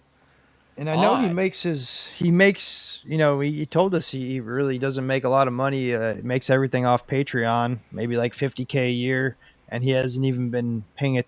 Totally walked away from that on the Oh, same man. date, same time. So you're telling me that Larry Ellison isn't taking care of him after his tenure at Oracle? Right. So he did work at Oracle. So there's all everybody that is like, oh, he's a Fed, he's this, that. But I never saw the Fed push. He never was on Alex Jones. He never got on those big shows. But I don't know. What's your take on that? I know you like to. You don't believe in much as far as what's out there as far as researchers. Yeah. It's one of those things where it's obviously like impossible to prove intent, especially like Sure. without court of law and things like that. But in my What's your opinion, gut?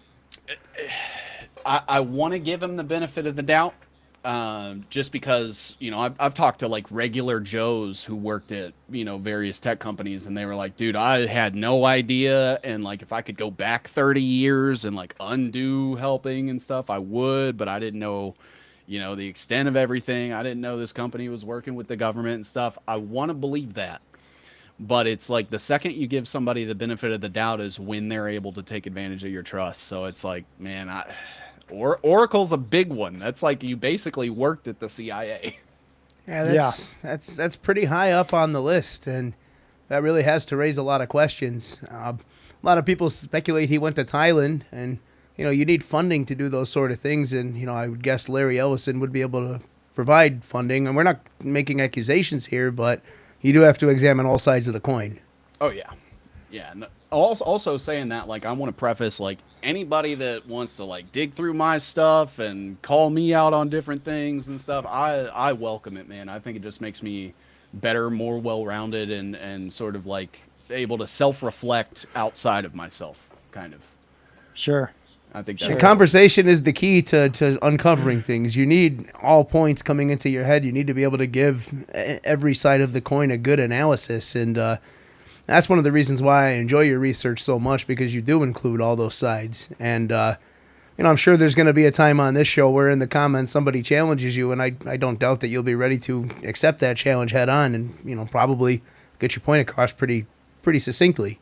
Yeah, absolutely. It's one of those things. I don't really do like debates, but all I can really hope to do is like lay out all the information. I typically try to stay away from inferring like specific narratives without. I try to state facts as much as I possibly can, and Sure. then when I'm not like discerning that is like an opinion, or I don't have any proof or something like that, I think that's important. So we strayed kind of far away from the initial topic. Well, I see you've shared your screen, so let's get that going first. Yeah. So this actually came out the other day. This is that MIT have developed bioelectronic devices that, after IV injection, are trafficked through the circulatory system and implant autonomously into brain regions of inflammation. They also demonstrate that they enable wirelessly controlled focal stimulation of deep brain regions, such as ventrolateral thalamic nucleus in the rodent brain, providing a non-surgical brain implant for focal neuromodulation that takes advantage of immune cells' natural trafficking to sites of inflammation. All of that essentially to say that they are able to make nanoscale electronics that can attach themselves to your white blood cells, and then they are able to basically traverse the body undetected because they're attached to that white blood cell. So like the signaling that would have your body attack the foreign entities in your body, that gets completely eliminated through this. They've given the electronics that circulate through the vasculature structure the name circulatronics. And the realization that circulatronic brain stimulator requires the development of efficient wireless free-floating electronic devices that are miniaturized to fit inside the vasculature, which is just like your veins and arteries. The circulation of these devices without being eliminated from the bloodstream, capabilities in the recognition of and self-implantation in desired brain regions. To overcome these challenges, they have built wireless optical energy harvesting electronic devices that are subcellular sized and self-standing with high efficiency. And like this is, coming from the IEEE, which is the Oh my God. yeah, dude. The IEEE is the global governing body for technology standards across the world. You have to like clear things with the IEEE if you want to like create a new electronic device or something like that. Man. And this is them talking about cyborg and bionic systems, which is the hybrid fusion of organic and biomechatronic body parts. Yeah, they're even talking about like growing human brain cells on like silicon chips and using that as an alternative for like computing AI. If you actually put like brain on chip AI, I'm sure you guys can find like a treasure trove of stuff there. I believe there was a report that just came out from China where they were able to grow one and put it on this like little rover, and then they would show it. They would like show a camera to the rover of like a color and a shape, and it would drive the rover to that shape like in real time, like it was thinking. So like the rover like got a brain implant essentially. Yeah, a lab grown brain implant with Holy shit. that That sounds attached to that- it. Grown dude. That into sounds to me like a lot like the future of policing. Oh yeah. Fuck. absolutely. Well, did you see recently Sam Altman and his boyfriend? They started that new startup where you can genetically modify your baby and take like they're billing it as like they can genetically get rid of like diabetes or something if it runs in your genetics and shit like that. But they just started a startup company. I forget the name of it, but that's the whole purpose of it is to play God. Yeah. So eugenics, basically, but Yeah, eugenics. Yes. yeah, yeah, and yeah, man. And people will cheer it on. You know, it's scary. Oh yeah, like when Elon was doing that whole like IVF thing with all those Twitter models, prostitutes, I don't know what you call them, but that to me was like trying to normalize growing humans in jars as opposed to like the traditional way of conception and things like that. Peter Thiel, I believe, has done something similar where he has had CRISPR babies with his It's just partner. people trying to become Has God, he? trying to play God. They're just course trying he to play has. God. That's all they're And doing. then when I think about like the Peter Thiel Ambrosia story from years ago where he was trying to harvest young Oh, blood, the I'm like, blood? I Yeah. wonder what those kids are subject to. You know, there's no If they're telling. still around, yeah. Yeah. Horrible. So JD Vance's rosy cheeks.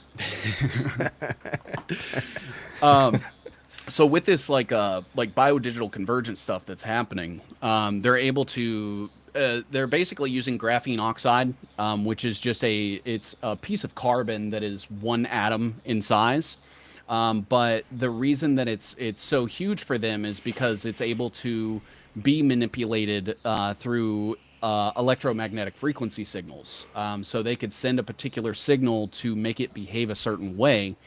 And they'll kind of get into a little bit of this with the MIT stuff. So I'll keep going through this article, and it's like, you know, connected directly to the MIT website. Wearable devices for your cells. By snugly wrapping around neurons, these devices could help scientists probe subcellular regions of the brain and might even help restore some brain function. Now, this is obviously being, you know, posited to us from the same we know what's best for you, we're going to take care of you mentality that pushed like the vaccines and things like that, or like global warming, you know, where, well, we know what's best for everyone in the planet, so we're going to force you to, you know, adhere to certain rules and things. I mean, you guys have probably felt that pressure before, but so this is like an article that goes into the fact that they're able to wrap these electronics around your neurons and then basically stimulate them artificially and wirelessly. And I believe RFK is all in support of this, right? Wasn't he Yes. just in a hearing talking about like hopefully having everybody wearing these things within a few years?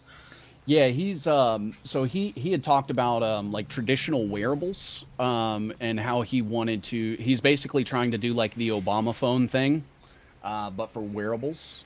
And the whole thing behind the Obama phone thing was just to get everybody on a smartphone so they could, you know, Get on bring the everybody network. up to speed. Yeah.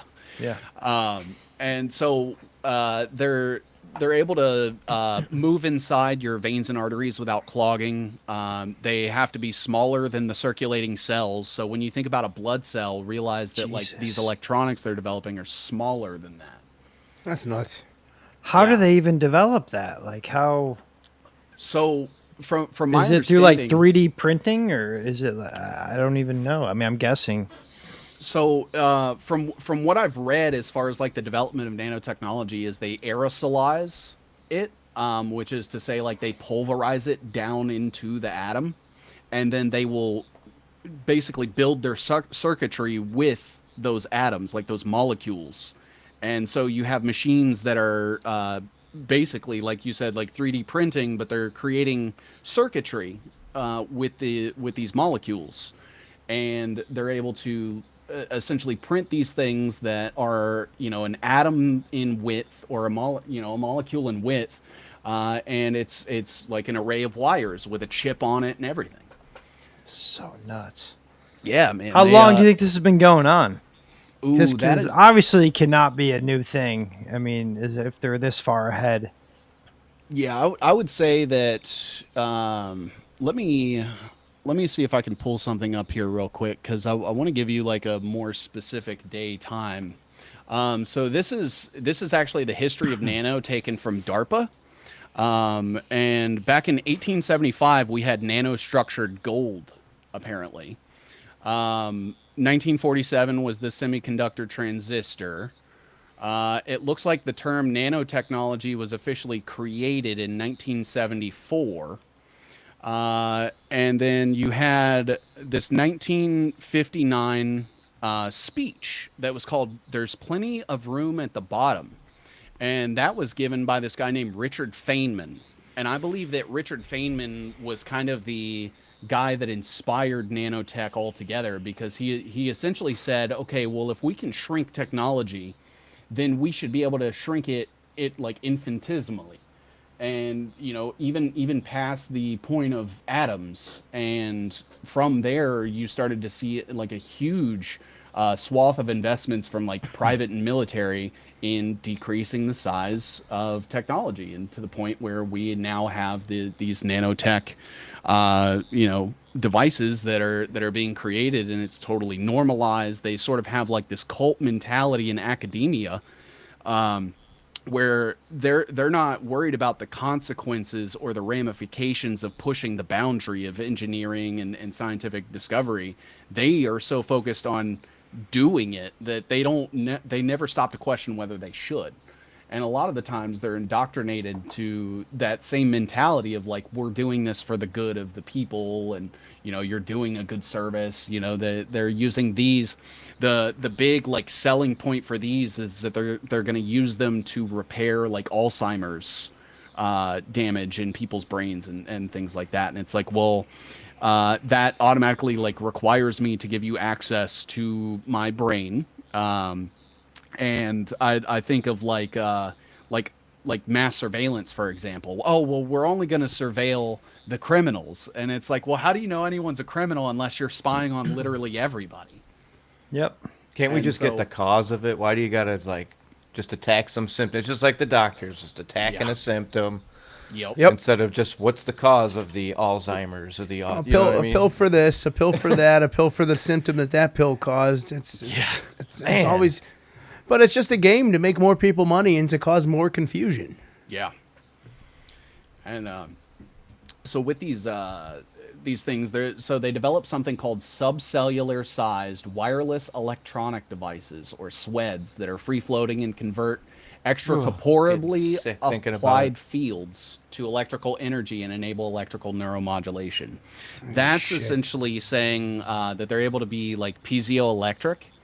Piezoelectric is like kinetic energy transformed into electricity. So when you move your body, the energy that is expended is then captured by these devices. Keep it running. Yeah, like like charging your calories, the cellular functions, like your mitochondria, the metabolic processes that go on inside your cells. The energy that gets released from that can be captured by these devices and used to power them, and then they can actually transmit not only data, but also energy and things like that wirelessly as well. Now, I don't think they're at the point where they can put the graphene in your head and you can like wirelessly charge a battery or something like that, but we are Sure. heading in that direction. And they will bill this as a good thing, and it's easy to bill it as a good thing. Yeah. You know? Yeah, absolutely. Because it's like, oh yeah, get this in your grandfather's bloodstream. We'll be able to tell where the blockages are. This sort, this thing, that thing. So it's going to be just like the sex robots. It's going to be very easy to roll out on people, because you're saying no more STDs, no more human trafficking.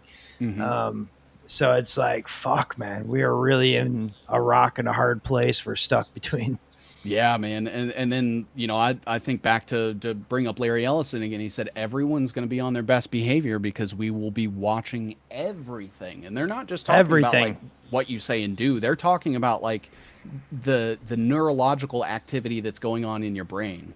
For sure. They're going to combine like this nanotech, different cellular signals, and use AI to interpret your brain patterns. And after they have trained these models, they're able to essentially interpret human thought. they've had different studies and stuff where somebody will be looking at an image of like an apple or a banana or something, and they'll have like wireless neurons like stuck onto their head, and the computer over time is slowly able to like render pixels that become like a rough recreation of what you're actually physically seeing with your eyes. Man. Yeah. Fucking crazy. Yeah. And so while there's like different modalities for wireless energy harvesting, such as radio frequency, you can absolutely harvest energy just from different like vibrational frequencies and electronic frequencies. Electromagnetic, there's optical, where you transmit energy over light signals, which is actually like a huge part of this, where, you know, they're going to use optogenetics to send light signals between these sensors inside the body. And that's what it's sort of talking about is,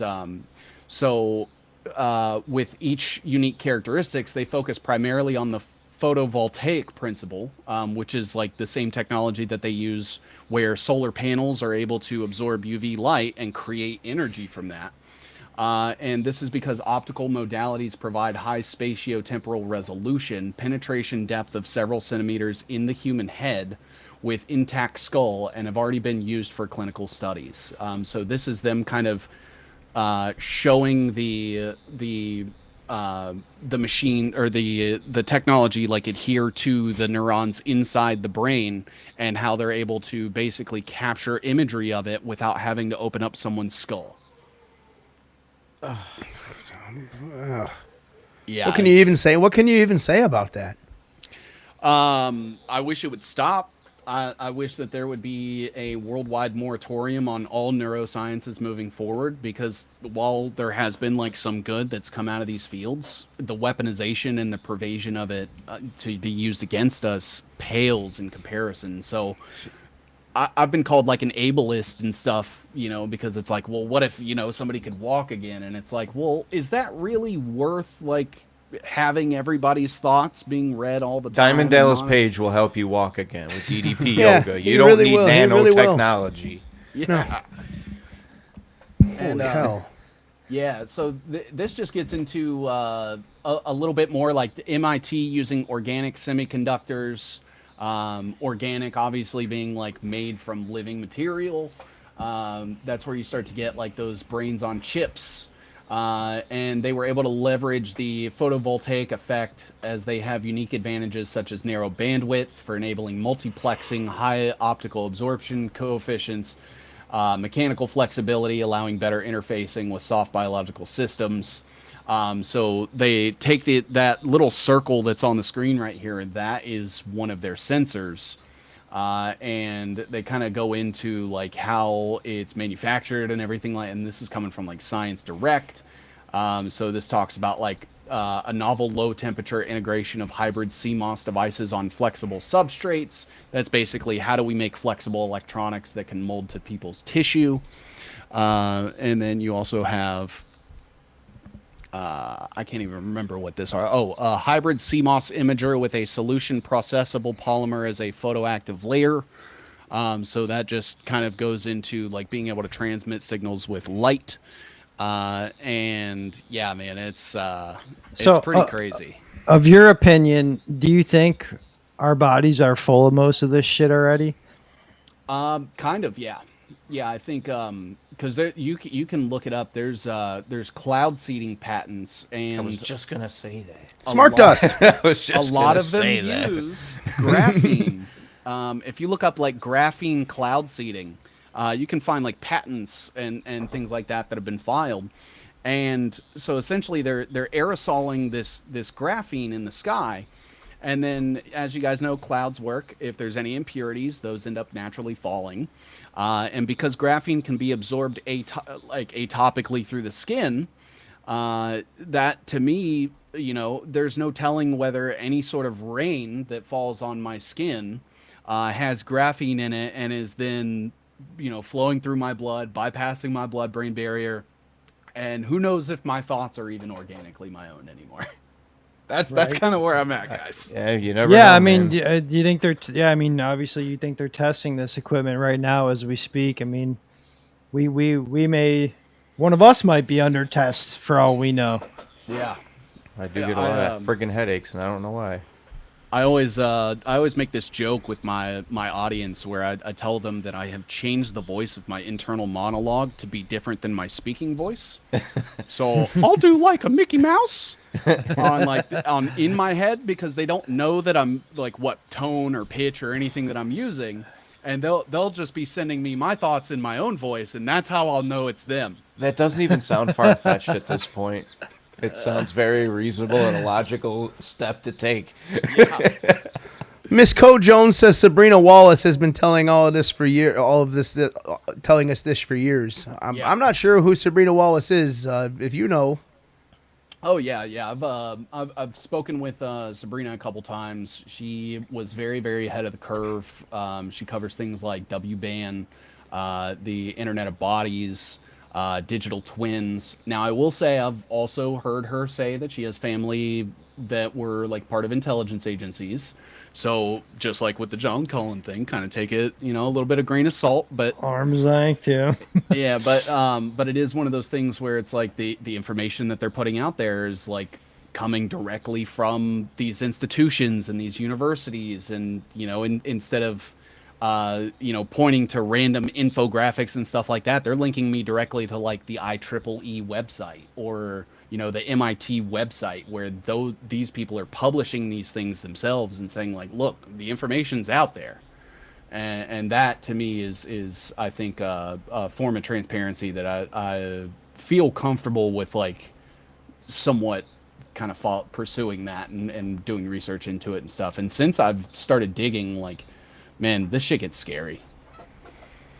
Yeah, the technology you've brought up, I don't think is on many people's radar of even existing, let alone already existing and potentially being in our bodies already.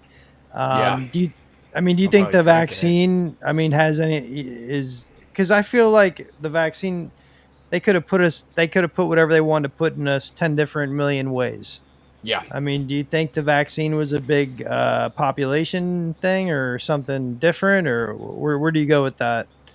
I think that the COVID, I'll be honest, I don't think the COVID virus existed. I don't believe we did in go viruses. about this. Yeah. Okay. We still want a whole episode on that.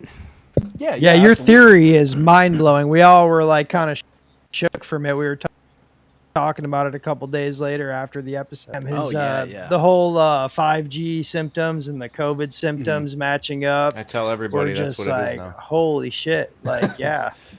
Yeah, man. Do you mind diving into your theory a little bit more, just as we close the show out? Yeah. I'll tell you what. I'll do you one a little better, and I'll start As per the with, usual. I'll start with the story that I kind of shared the other day about like the creation of wireless signals and the people that were behind it.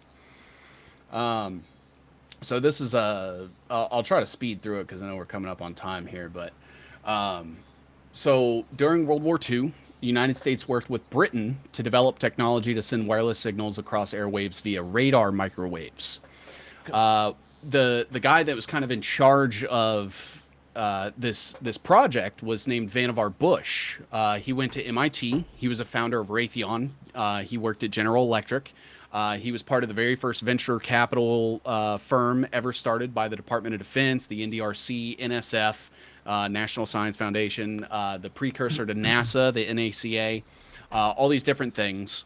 And he was the head of the National Defense Research Committee. They collaborated with Henry Tizard of the Tizard Mission to basically generate wireless signals.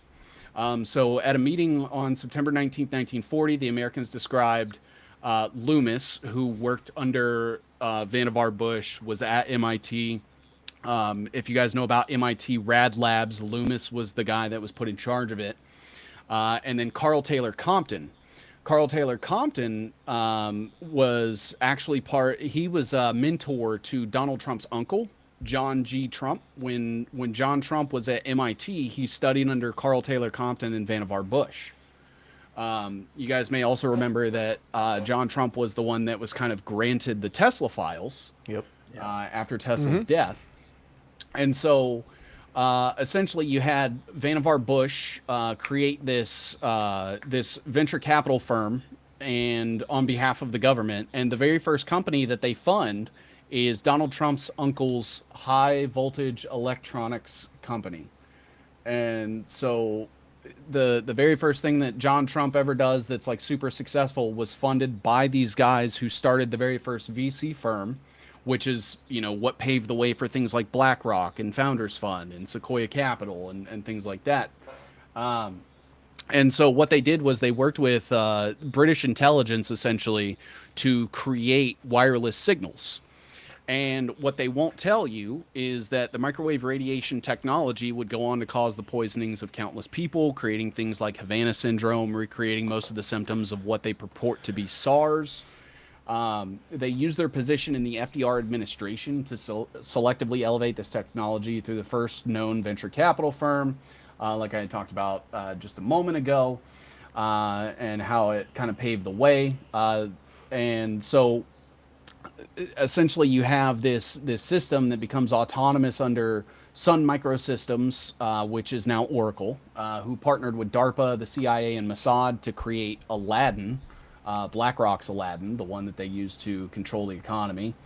And it goes into a little bit about like DARPA, Bell Labs, Sun Microsystems. But what I wanted to focus on, sorry about that. Let me see if I can find this here. Oh, right here. So CNN special report from 1985, electromagnetic frequency weapons change behavior by radio frequency. There was a 2009 review published in the Journal of Clinical Oncology found that heavy cell phone use was associated with increased brain cancer incidence, especially in studies that used higher quality methods and studies that had no telecommunications industry funding. They also updated their review, published in the International Journal of Environmental Research and Public Health, based on a meta-analysis of 46 case-controlled studies, twice as many studies as the previous one, and obtained similar findings. Their main takeaway from the current review is that approximately 1,000 hours or more of lifetime cell phone use, or about 17 minutes per day over a 10-year period, is associated with a statistically significant 60% increase in brain tumors. Well, shit. Yeah. So I'd love to see the stats from like 2010 to now. Oh yeah, cancer rates are exploding right now. Do you think it's Bluetooth? The Do you brain think it's- tumor rates are insane, man. I think it's EMF poisoning, period, because essentially what they find in these studies is that exposure to specific types of electromagnetic frequencies basically catalyze the breakdown of the telomeres of your DNA. And that is exactly what causes cancer. Damn, man. Yeah, cancer is your DNA mutating and not replicating itself properly, and to the point where it metastasizes into a lump of cells. And that, like, metastasization and the breakdown of the telomeres in the DNA is like the number one thing that EMF exposure does to our bodies. Jesus. So I imagine we'll never see the real numbers of probably how insane the spikes of cancer have been since this technology has become widespread. Absolutely. It's probably like mind-boggling beyond mind-boggling. And what's even crazier is I do think that the vaccines were a bioweapon, and I do think that they probably have helped, cause tons of health issues. But I also think that they are using the vaccine as a scapegoat, because if they want to keep this like $100 trillion surveillance system that they have in place, they need to have wireless signals, and they'll blame everything from like the food that we're eating to environmental factors and everything like that, but none of them will ever talk about EMF exposure and its effects on people. Well, I remember RFK before he got into office said something like, if I was a father, or I wouldn't have my kid, keep his cell phone in his pocket or sleep next to one. Yeah. So obviously he's privy to some information that we're not. Yeah. For him to say something like that, and then now he's in control and not saying peep about stuff like that. Yeah.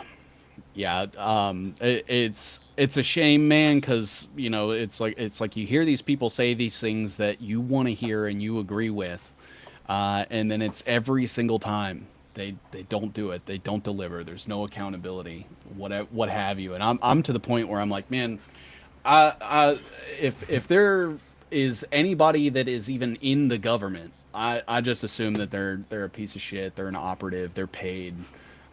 Even like Thomas Massey, Marjorie Taylor Greene, Oh yeah, asking our ruined Massey for me. Yeah, That's the ones that get pushed out and have zero voice are the ones that probably are right. yeah, absolutely. But yeah, so and we can get into this whole thing and the continuation of like MIT and Vannevar Bush and the wireless signals and how that ties back into like Teddy Roosevelt, FDR, World War II and stuff, and kind of show you guys like how we got from that point to like Palantir and Founders Fund, and go through like the companies that started in the 90s, like Apple, Google, all those, and we can definitely do that for the next episode. But after like researching all of these things, it's like you zoom out and it's like, so the same people that were responsible for like creating these wireless signals for military applications, all of their descendants and people that they were close to are now all the same people in power. Trump's uncle, Vannevar Bush, is part of the Bush family. Granted, they're seventh cousins, but still. Yeah. Doesn't matter. Yeah. And Still a connection, still a relation. exactly. And so you have like Donald Trump's uncle involved with like helping to create like some of the very first wireless signals, and then Donald Trump was the one that was responsible for launching 5G. I don't think that's a coincidence. Man, There's no coincidences. It's the more we get in, the more time goes by, and the more we see things develop in this world. It's just every single month, every single week, every single minute that passes, it just becomes more clear that there are no coincidences. Yeah. And so that's my spiel. I know I kind of went a little over on time, I Well, think, but here's what I got to do No, though. man. I mean, well, just like last episode where it's been a very doom and gloom heavy episode. So I'm going to ask you once again to motivate the people just like you did last time. yeah, absolutely. I think that the number one thing is that you can't live in fear of these things. You can't you can't misuse your imagination to like wonder where we're going to be. Like I live through these things, researching them all the time. And when I plug out from this and I step away, I like look at my significant other, or like I look at my family and just all of these things, and all of this stuff kind of disappears. And while we are like generally trending towards like this global dystopia, the number one thing that you can do that upsets them is be happy, and feel free and feel conviction in the things that you're doing and the things that you believe. And so if you're spending majority of your time trusting in yourself, calling things out, and essentially like supporting your family, living life and creating your own purpose, do that to spite them, because that is the thing they hate the most, is when your life has value. 100% well said. Hell Dave. yeah. That's a great way to end this episode. Seven Seas, thank you again for coming on, man. Definitely, we're going to do this again in the future if you're down. We'll pick a topic and we'll hammer home on it. Sean, John, do you guys want to say anything before we close it out? Yeah, he says it best, just be happy, be human, go out there and spread that happiness. You yourself can be the difference in the world. And I say this a lot, and it's the honest to God's truth. If you touch one person's life in a positive way and you spread that positive energy, it's like the good cancer in this world. It spreads like wildfire, and that's the only way to overcome all of this crap that we're up against, is to be together, to make sure you spread that energy. Even spread that energy to your enemy. It doesn't matter what you do. Just make sure that you do it positively, and make sure that you act with a soul. If you live with a soul, we can win this damn battle, and we are going to win this battle one day at a time, one broadcast at a time, not just us, everyone else out in this space doing this. the negative energy creates chaos, man. The negative Absolutely. energy creates chaos. It's And a thief of the entropy, goal is and we to- got to stop it. The goal is to lower the chaos. Absolutely, and that's what we're going to do because we are Isaac's Army and we want answers. And for everybody watching, I want to say from my heart, thank you very much. And I want to I want to remind you guys that our archive is available on all the major social media platforms. Lots of interesting stuff, so be sure to check that out. And in the meantime, get out there, spread love, take care of yourself and each other. For Dave, for John, for 7Cs, I'm Big Sean. Take care of yourself and each other, and we will see you real soon as the hunt for answers continues. Take care, everybody. Peace out.